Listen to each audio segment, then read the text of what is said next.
เดี๋ยวเอาเจ้าบ่าวไว้ทีหลังนะเขาเอาครบไปต้อนรับแต่สาหาย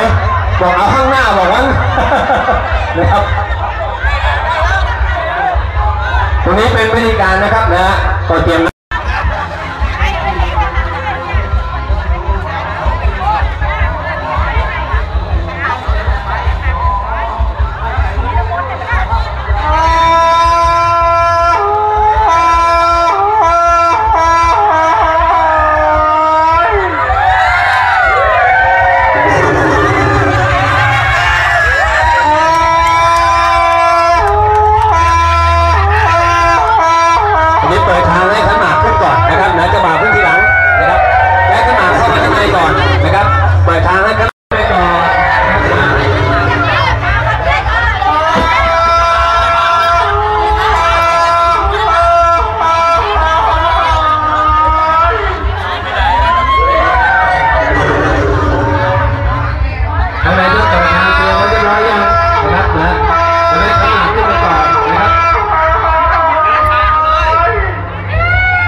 เจ้าบ่าวลงไปทางโน้นก่อนนะครับไปทางโน้นก่อนเจ้าบ่าวเดี๋ยวเพื่อนทีหลังให้ขนาดขึ้นก่อนนะครับเดี๋ยวรอแป๊บนึงนะครับ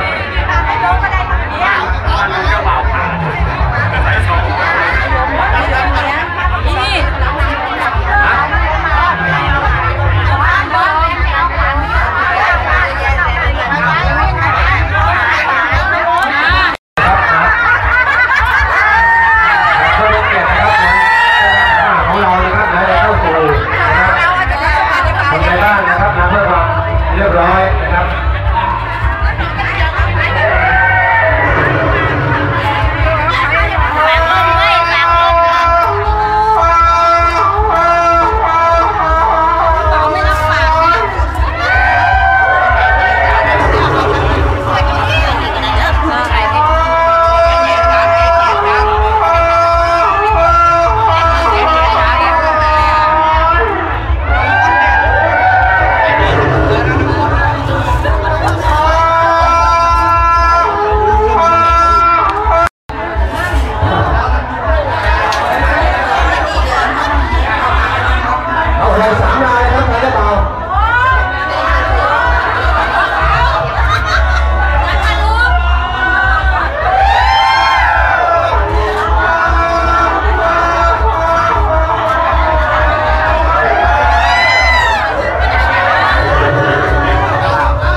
ท่านแห่โหนลงมาเจ้าบ่าวก็ถูกว่าเจ้าสาวเลยครับ